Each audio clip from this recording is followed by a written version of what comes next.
At a turning point. This hour will bring you our exclusive interview with the president inside the White House as he shakes up his team for the next 2 years in his run for re-election. If you can't carry Michigan, Wisconsin, and Pennsylvania, you're not going to get re-elected. Facing the endgame in the special counsel's Russia probe. If Whitaker decides in any way to limit or curtail the Mueller investigation, you okay with that? And who's behind the murder of Jamal Khashoggi? Did MBS lie to you, sir? Plus, the president responds to criticism for not going to Arlington Cemetery on Veterans Day. Barack Obama went every year he was here in D.C. We'll get reaction to the interview from our Sunday panel. And Mr. Trump takes us inside his office. There's nothing like it in the world. And describes how he makes his toughest decisions. All right now on Fox News Sunday. And hello again from Fox News in Washington. As President Trump starts the final 2 years of his term, he faces new challenges. For the first time, he must deal with a divided Congress after Democrats regain control of the House. Robert Mueller's Russia probe appears to be reaching its conclusion, and there are new challenges overseas from allies like Saudi Arabia and adversaries like North Korea. We sat down with Mr. Trump Friday in the Roosevelt Room, just across from the Oval Office, hoping to explore a presidency at a turning point. Mr. President, thank you for talking with us. Thank you, Chris, very much. Let's start with the state of Donald Trump. Right. There are a number of stories out there that you're angry about the midterms, about your treatment in the media, about the way you were treated when you were in Paris. One story even said that you were in a, quote, cocoon of bitterness and resentment. Right. We'll get into all the details later, but how dark is your mood? It's very light. It's fake news. It's disgusting fake news. I read a front page story in the Washington Post. They never even call me. Nobody ever calls me. You know, they hear, I don't even think they have sources. I think they just make it up like it's fiction. And I will tell you, I'm extremely upbeat. The White House is running like a well-oiled machine. It's doing really well. I have great people. I will make some changes, but not very many. I'm very happy with my cabinet, other than, you know, a couple of exceptions, and even there I'm not unhappy.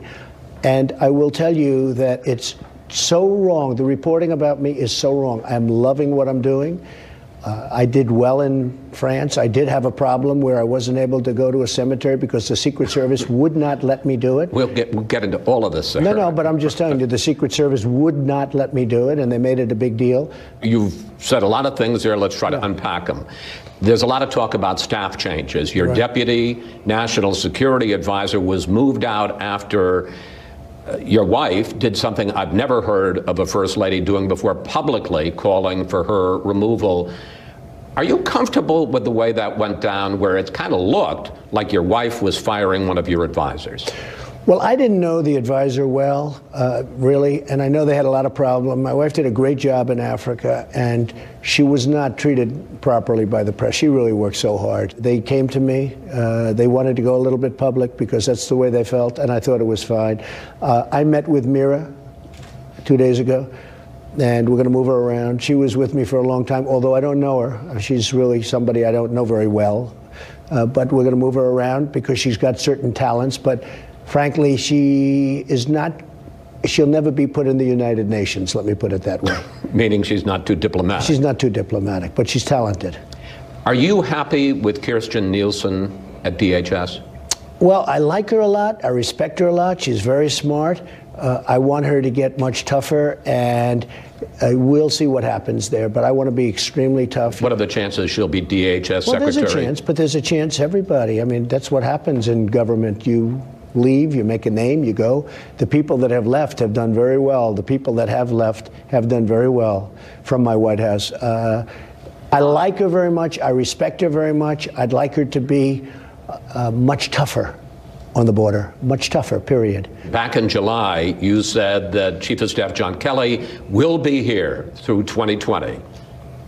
Can you still say that? I wouldn't. Look, we get along well. There are certain things I love what he does, and there are certain things that I don't like that he does that aren't his strength. It's not that he doesn't do, he works so hard. He's doing an excellent job in many ways. There are a couple of things where it's just not his strength. It's not his fault. It's not his strength. Such as? But I haven't even thought about John in terms of this. But John at some point is going to want to move on. John will move on. So 2020 is no longer written in stone. It could happen. Yeah, it could be. I mean, it could be. But let's see what happens. I have not. Look, I have 3 or 4 or 5 positions that I'm thinking about. Of that, maybe it's going to end up being 2, maybe. But I need flexibility. You have already made at least one big change, naming Matt Whitaker as your acting Attorney General. He has a long record of speaking out against the special counsel and his probe. I could see a scenario where Jeff Sessions is replaced with a recess appointment, and that Attorney General doesn't fire Bob Mueller, but he just reduces his budget so low that his investigation grinds to almost a halt. The truth is, there was no collusion with the Russians in the Trump campaign. Did you know, before you appointed him, that he had that record and was so critical of Robert Mueller? I did not know that. I did not know he took views on the Mueller investigation as such. And when you found that out? I don't think it had any effect. If you look at those statements they really can be viewed either way. But I don't think it would have any impact. He says there's no collusion. Chris, I'll tell you what. He says you can starve the investigation. Right. What do you do when a person's right? There is no collusion. He happened to be right. I mean, he said it. So if he said there is collusion, I'm supposed to be taking somebody that says there is, because then I wouldn't take him for 2 reasons. But the number one reason is the fact that he would have been wrong. If he said that there's no collusion, he's right. He is going to have to make, or could potentially make, a lot of big calls in the Mueller investigation. If Mueller decides that he wants to subpoena you, the Attorney General, Whitaker, can block that. If Mueller issues a final report, he can decide how much goes to Congress or doesn't go to Congress. You tweeted this week about, quote, Bob Mueller and his gang of Democrat thugs. Right. If Whitaker decides in any way to limit or curtail the Mueller investigation, are you okay with that? Look, it's going to be up to him. I think he's very well aware politically. I think he's astute politically. He's a very smart person, a very respected person. He's going to do what's right. I really believe he's going to do what's right. But you won't overrule him if he decides to curtail. I would not get involved. And all these people that say, I'm going to end the investigation, they've been saying that now for, how long has this witch hunt gone on? It's gone on for what? Since May of 17. Okay, but how long have I been looked at? You know when I've been looked at? Since July of 2016. From the day I announced, I was looked at as a candidate with nothing, no proof, with phony people like McCabe and Strzok and his lover. You had Lisa Page, his lover. These people were looking at me. They wanted an insurance policy just in case I won or Hillary lost. And this was the insurance policy. It's a scam. There was no collusion whatsoever. And the whole thing is a scam. Your team is preparing written answers to questions about... No, not my team. I'm preparing written answers. I'm the one that does the answer. Yes. Are they writing them out? Yes. Yeah. They're writing what I tell them to write. Are they going to be submitted? At some point very soon, yes. I've completed them. So you are submitting... And it wasn't a big deal. By the way, it wasn't a big deal. The questions were asked and answered. It wasn't a big deal. They make it like I had meetings for many, many hours. I got the questions. I responded. We wrote them out. I read them once. I read them a second time. We made some changes. That's it. They're very simple. You know why? I did nothing wrong. Here's my question, though. You are submitting written answers to the special counsel about the issue of collusion, but not on obstruction of justice. Well, there was no obstruction of justice. Let me, if I may, sir, just I think they probably agree with that. And all you have to do is look at Article 2. Is that your final position, that there's going to be no sit-down interview and nothing, written or in person, on obstruction? I would say probably. Probably. I mean, I can change my mind, but probably. I think we've wasted enough time on this witch hunt, and the answer is probably. We're finished. What are the odds? 1 in 100? I don't do odds. I gave very detailed casinos, sir. You're right, and very successfully, actually. We gave very, very complete answers to a lot of questions that I shouldn't have even been asked. And I think that should solve the problem. I hope it solves the problem. If it doesn't, you know, I'll be told and we'll make a decision at that time. But probably this is the end. Turkish President Erdogan says that he has shared a tape with the U.S. and other countries that is of the killing of Jamal Khashoggi inside the Saudi consulate in Istanbul. Have you, one, either heard the tape yourself or been briefed on it? And if so, to your mind, what does it show? We have the tape. I don't want to hear the tape. No reason for me to hear the tape. Why don't you, why don't you want to hear it, sir? Because it's a suffering tape. It's a terrible tape. I've been fully briefed on it. There's no reason for me to hear it. In fact, I said to the people, should I? They said, you really shouldn't. There's no reason. I know everything that went on in the tape without having to. And what happened? It was very violent, very vicious, and terrible.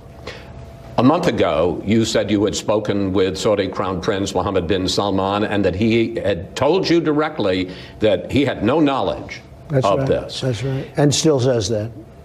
But we now know that some of the people closest to him, some of his closest advisors were part of this. Question, did MBS lie to you, sir?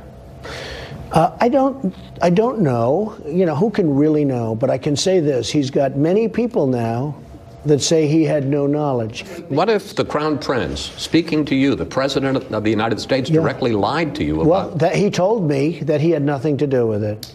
He told me that, I would say, maybe 5 times at different points. But what if he's lying? As recently as a few days ago. Do you just live with it because you need him? Well, will anybody really know? All right, will anybody really know? But he did have certainly people that were reasonably close to him that were probably involved. You saw we put on very heavy sanctions, massive sanctions on a large group of people from Saudi Arabia. But at the same time, we do have an ally, and I want to stick with an ally that in many ways has been very good. So if Congress were to move to either try to cut off any U.S. involvement in the war in Yemen or to block any arms sales, you won't go along with it? Well, I want to see Yemen end, but it takes 2 to tango. Iran has to end it also. And Iran is a different country than it was when I took over. It's far weakened because of what I did with the so-called Iran deal, Iran nuclear deal, which was one of the great rip-offs of all time. But I want Saudi to stop, but I want Iran to stop also. When Democrats flipped the House back in 2006 and picked up 30 seats, President Bush 43 had a news conference the next day and said, we had a thumping. Last week, in this election, the House picked up so far its 36 seats. It may be on the way to 40 seats. And your reaction was that it was almost a complete victory.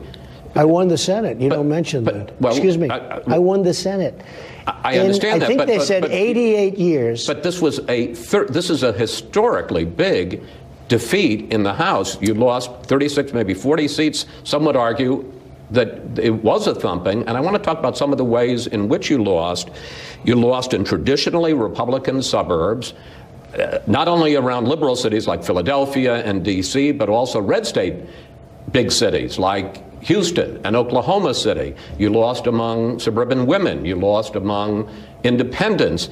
And in 3 key states that I think you remember pretty well, Wisconsin, Pennsylvania, Michigan, you lost both the governor's seats and the Senate seats.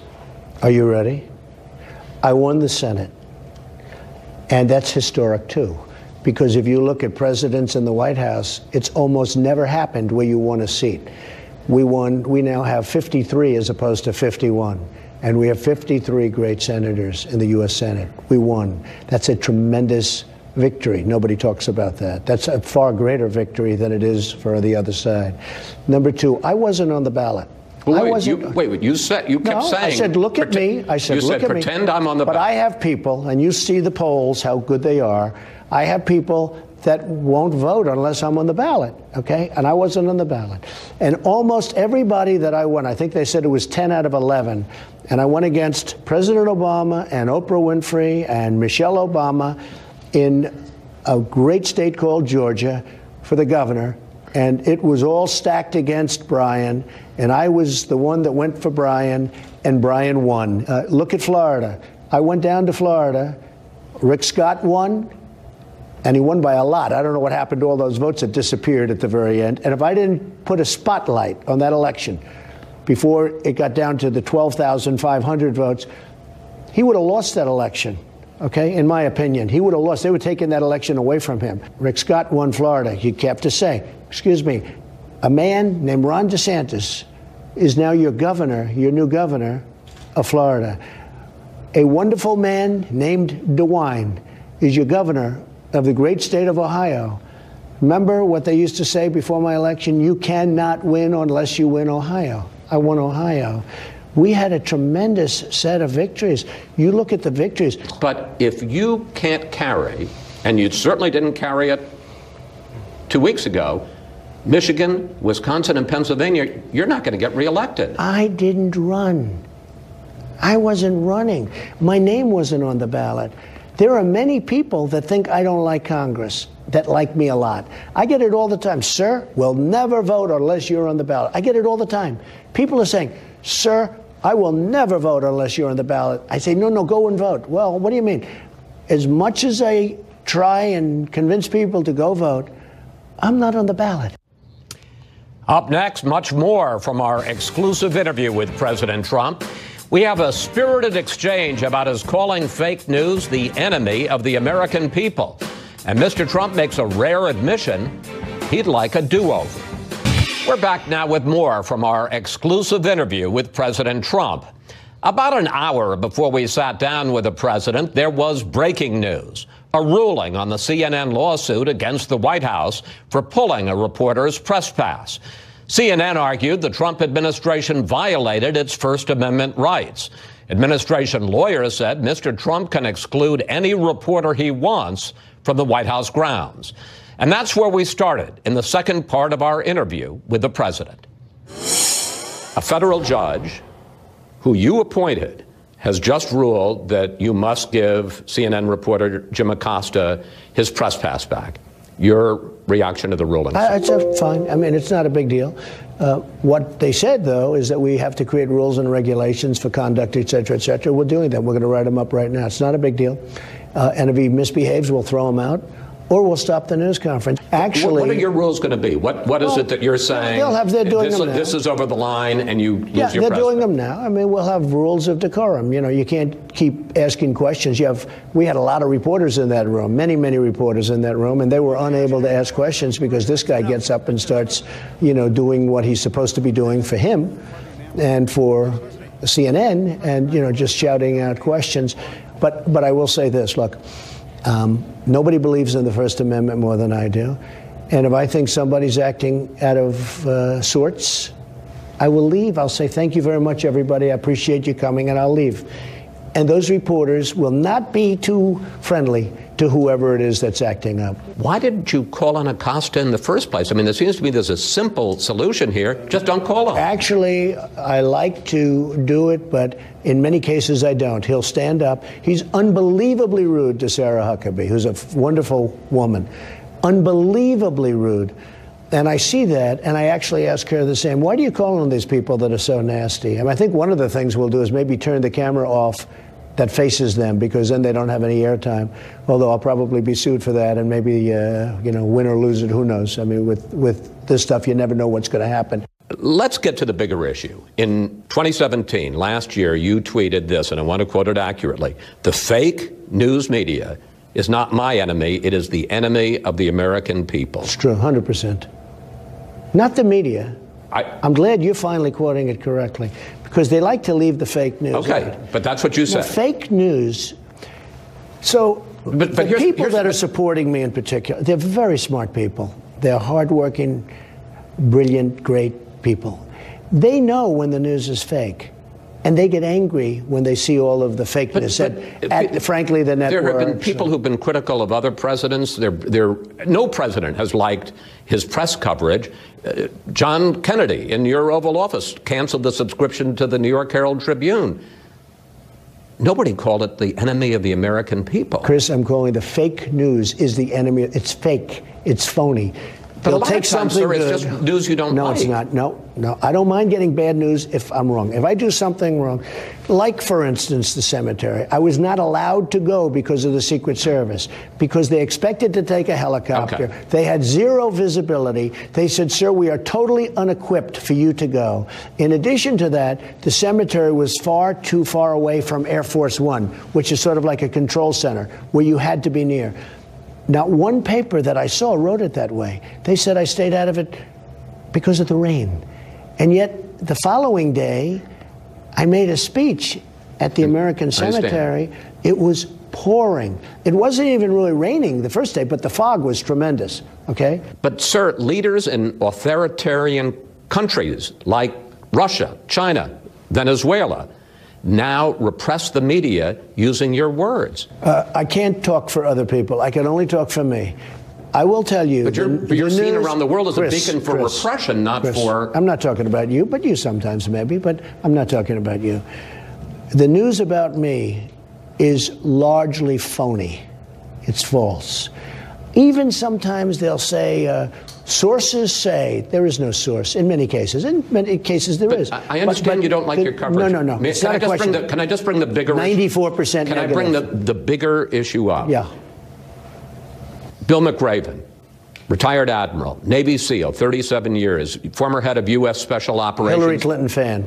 Special Operations. Excuse me, Hillary Clinton fan. Who led the operations, commanded the operations that took down Saddam Hussein and that killed Osama bin Laden, says that your sentiment is the greatest threat to democracy in his lifetime. He's a Hillary Clinton backer and an Obama backer. And frankly, he was a Navy SEAL. Wouldn't it have been nice if we got Osama bin Laden a lot sooner than that? Wouldn't it have been nice? You know, think of this. Living in Pakistan, beautifully in Pakistan, in what I guess they considered a nice mansion. I don't know, I've seen nicer. But living in Pakistan, right next to the military academy, everybody in Pakistan knew he was there. And we give Pakistan $1.3 billion a year. And they don't tell him. They don't tell him. You're not even going to give them credit for taking down bin Laden? They took him down, but look. There's news right there. He lived in Pakistan. We're supporting Pakistan. We're giving them $1.3 billion a year, which we don't give them anymore, by the way. I ended it because they don't do anything for us. They don't do a damn thing for us. I'm totally in favor of the media. I'm totally in favor of free press. It's got to be fair press.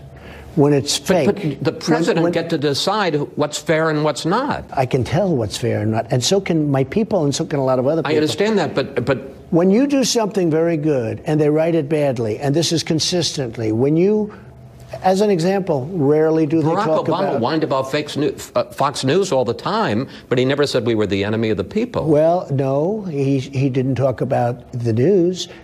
He didn't talk about anything. I'm only saying it very differently than anyone's ever said it before. I'm saying fake news, false reporting, dishonest reporting, of which there is a lot, and I know it. See, I know it because I'm a subject of it. A lot of people don't know it, but when I explain it to them, they understand it. And Chris, you know that better. You don't have to sit here and act like a perfect little, wonderful, innocent angel. I know you too well. I knew your father too well. That's not your gene. But let me tell you, I think some of the coverage of you, sir, and I've said it on the record, is biased. But I don't think that most of it is biased. I don't know, but the idea that you call us the enemy of the people. I'm not calling you that. I'm talking about we're all together. You don't understand it. We're all together. No. I'm not calling you. It doesn't matter what you call. When you call CNN and the New York Times, I am calling. And we're in solidarity, sir. I am calling fake news, fake reporting is what's tearing this country apart, because people like things that are happening, and they're not hearing about it. Where do you rank yourself in the pantheon of great presidents? There's Lincoln and Washington, there's FDR and Reagan. Do you make the top 10? I think I'm doing a great job. We have the best economy we've ever had. So where do you rank yourself? We're doing really well. We would have been in war with North Korea if, let's say, that administration continued forward. I would give myself, look, I hate to do it, but I will do it. I would give myself an A+. Is that enough? Can I go higher than that? Can you envision a situation, you talk about 6 more years, can you envision a situation well into your second term where you think that you're so good for the country and so essential for the progress of the country that you would try to amend the Constitution so you could serve a third term? No. Why not? This won't happen. It's not. I think the 8-year limit is a good thing, not a bad thing. You've talked a lot already about the cemetery and the fact that you didn't go because it was a security concern, and you did go the next day. Here's the thing. No, excuse me. Not security concern. They wouldn't allow me to go. They said, sir, Secret Service said, sir, you cannot go. We are not prepared. You cannot go, because it was supposed to be a helicopter, but the helicopter couldn't fly because of zero visibility. Okay, so they said, sir, you cannot go. But here's the question.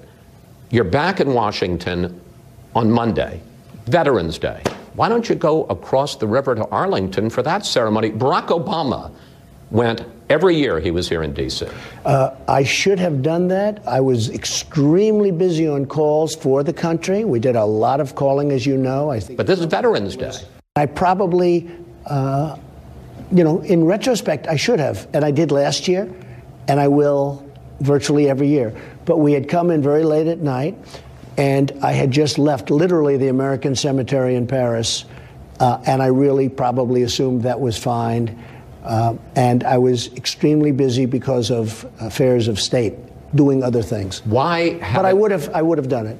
Why haven't you visited our troops serving in war zones in Iraq and Afghanistan in the 2 years you've been in office as Commander-in-Chief? Well, I think you will see that happen. There are things that are being planned. We don't want to talk about it obviously because of security reasons and everything else, but there are things that are planned. As you know, I was very much opposed to the war in Iraq. I think it was a tremendous mistake. It should have never happened. You're right. I don't think anybody's been more with the military than I have as a president in terms of funding, in terms of all of the things I've been able to get them, including the vets. I don't think anybody's done more than me. I've had an unbelievable busy schedule, and I will be doing it. On top of which, you have these phony witch hunts. On top of which, we've just been very busy. But I will be doing that. Just before the midterms, you said your biggest regret is that perhaps you should have had a softer tone in your 2 years as president. But since then, some could argue you've been on a tear. At the press conference the day after the election, you mocked some of the Republican congressmen who lost, not embracing you. Mia Love gave me no love, and she lost. Too bad. Sorry about that, Mia. You went after 2 African-American reporters and basically said that they were dumb. The same to get up. I mean, you talk about somebody that's a loser. She doesn't know what the hell she's doing. Do you want to rein in Robert Mueller? What a stupid question that is. What a stupid question. But I watch you a lot. You ask a lot of stupid questions. Question. I was in St. Joe's, Missouri this last week, and I was talking to a lot of loyal Republicans. They love what you've done to the economy. They love the fact that you have basically put ISIS out of business. The one thing they say is, why do you have to be so divisive? Why don't you do more to bring the country together? I think that if I was very different, I wouldn't have gotten what we had to get. We got the biggest tax cuts in history. We got Anwar approved. We got rid of the individual mandate, which was the most unpopular thing you can imagine, healthcare. I got rid of it. Everybody said it would be impossible to get rid of it. And many, the regulations. I think if I was more modified, more moderate in that sense, I don't think I would have done half of the things that I was able to get completed. With that being said, other than you have to have a certain ability to fight back, and as you know, people have, they take strong stands on me both ways, love and hate. I'd like to see it a little bit maybe more right down the middle. But tone is something that is important to me. But a lot of times you can't practice tone because you have people coming at you so hard that if you don't fight back in a somewhat vigorous way, you're not going to win. And we have to win. This country has to win. We have a lot of victories coming. And I think if I go too low-key, we're not going to have those victories. Mr. President, thank you. Thank you. Thank you very much, Chris. Very much appreciated, sir. Thank you. One point of clarification. Admiral McRaven never endorsed a candidate for president in 2016. But in a hacked email, Clinton campaign chair John Podesta discussed McRaven as a possible running mate. After the interview, President Trump took us into the Oval Office to talk about how he makes those tough decisions that come across his desk every day. After our interview, President Trump took us across the hall to the Oval Office. In the room where it happens, the president discussed his transition from real estate tycoon to leader of the free world. And he gave some insight into how he makes the tough decisions he faces every day. So have you gotten comfortable with the place yet, sir? I have. I feel very comfortable. It took me a little while. You know, it's sort of incredible. You say you're the president of the United States. And I say, well, and it takes a little while to get over. I was going to ask you, the first time Yeah. that you're in the Oval Office, right, by yourself, everybody's gone, you're looking around the room, the iconic room, the most famous. Here we are. Do you know, I've had people come into this, the biggest people in the world, presidents, prime ministers, the heads of the biggest companies in the world, and they always stop and they say, this is the Oval Office. Yeah. This is the Oval Office. There's nothing like it in the world. This is the Resolute desk, very famous. This is where John at the time, right? John Kennedy was right here. That's a little door that opens up. Right. And that was a famous picture. I could show you that picture. In fact, I'll give it to you. But this is a very important desk. FDR, John Kennedy. You know, we have 7 desks. And as president, you can choose any one of the desks. This is, to me, I think the most beautiful in terms of its carving. I also think, in many respects, it's you know, just some people that I respect.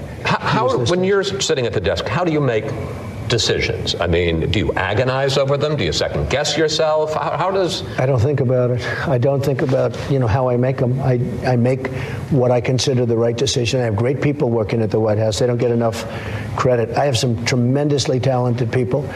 And I will talk to them, and sometimes I'll have them go at each other. I do like that, you know, let them go at each other. And they do. They're very competitive people. And at the end, I make a decision. And certainly on the economy, a lot of things, we've made a lot of good decisions. I don't want to keep it that way. Do you ever second guess yourself? Do you ever? Yes, all the time. And do you sometimes change your? I've done things where I wished I went a different route, but then what you do is you change course and you bring it back, you stabilize it out. But toughest decision you've had to make as president? Well, I think North Korea's been very tough because, you know, we were very close. When I took that over, President Obama, right in those 2 chairs, we sat and talked, and he said that's by far the biggest respect.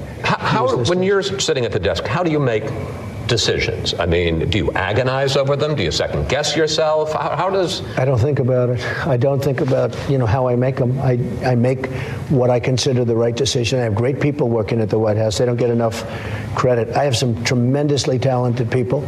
And I will talk to them, and sometimes I'll have them go at each other. I do like that, you know, let them go at each other. And they do. They're very competitive people. And at the end, I make a decision. And certainly on the economy, a lot of things, we've made a lot of good decisions. I don't want to keep it that way. Do you ever second guess yourself? Do you ever? Yes, all the time. And do you sometimes change your? I've done things where I wished I went a different route, but then what you do is you change course and you bring it back, you stabilize it out. But toughest decision you've had to make as president? Well, I think North Korea's been very tough because, you know, we were very close. When I took that over, President Obama, right in those 2 chairs, we sat and talked, and he said that's by far the biggest. Second guess yourself? Do you ever? Yes, all the time.